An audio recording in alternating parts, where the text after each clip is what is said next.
Do you need an automatic hood? Well, it depends on what kind of welding you're going to be doing, where you're going to be, what kind of conditions you're in. If you're going to be welding in a shop where things are mostly open, there's nothing in the way to get in the way of the sensors, because your sensors is what makes it darken. Okay, if something throws a shadow over your sensor, it's not going to darken and you're going to get blinded. And it's going to be real frustrating trying to weld something. Maybe if you're in an uncomfortable position, tight spot, you got stuff in the way, you're having to reach through some stuff to weld, and you got stuff in the way. If it throws a shadow when you fire up, if it throws a shadow on your sensor, your hood's not going to darken, and it's a real pain. So if you're going to be welding in tight spots, stuff in the way, I recommend one of these hoods. It actually has a sliding lens. I don't know if you can see that, but it makes it really nice for tight spots.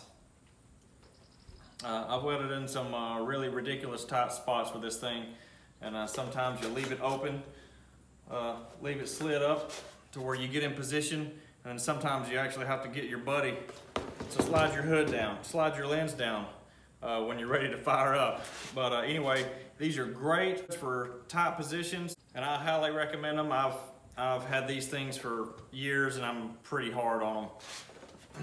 I drop them, beat them, bang them up. Anyway, they're good hoods, great hoods for tight positions. If you're going to be welding in a shop or somewhere like that, somewhere where it's open, where it doesn't matter and your sensors are going to work just fine, then yeah, why not get an automatic hood? It makes things easier, faster. You don't have to do this every time. You don't have to get in position and do that every time you fire up. You just leave your hood down because you can see through it, and then when you fire up, it darkens. So yeah, they're great. If you're going to get an auto hood, I recommend this Miller Digital Elite. It is a really good hood. I've had this one since like 17, and like I said, I'm rough on hoods, and it's held up great. It's clear, you can see great out of it. It's pretty stinking good. I like it. The main thing, it is very comfortable. It has a comfortable band that you can work in all day, and the hood is pretty stinking light for a big auto lens.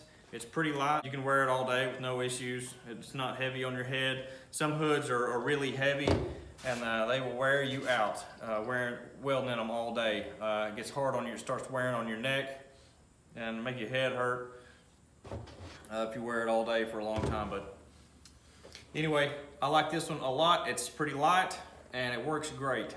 So if you're wanting a good all-around auto hood, Miller Elite, I recommend it highly. I'll leave you a link in the description if you're interested in this hood, or if you want one of these Huntsman hoods for tight spots. I definitely recommend that.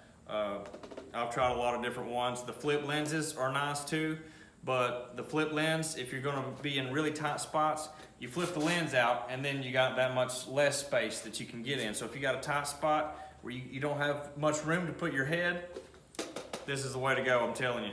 I love it. And anyway, I'll leave a link for both of these hoods if you want to check them out. But these two I highly recommend. I've had some other ones that are just really big and bulky, heavy, and I just really didn't like. But these two are definitely keepers for me. Also, Lincoln makes a really nice one. I think it's a 30, 35-ish something. I have one of those too somewhere. It's a really good hood also. If you're looking for a good auto lens, one of those two would be the ones to get. I'll leave links for all three in the description so you can check them out if you're interested. I hope this helps you decide whether you need an auto lens or just a regular dark lens. It depends on what you're doing and what you prefer. Anyway, thanks for watching. We'll see you next time.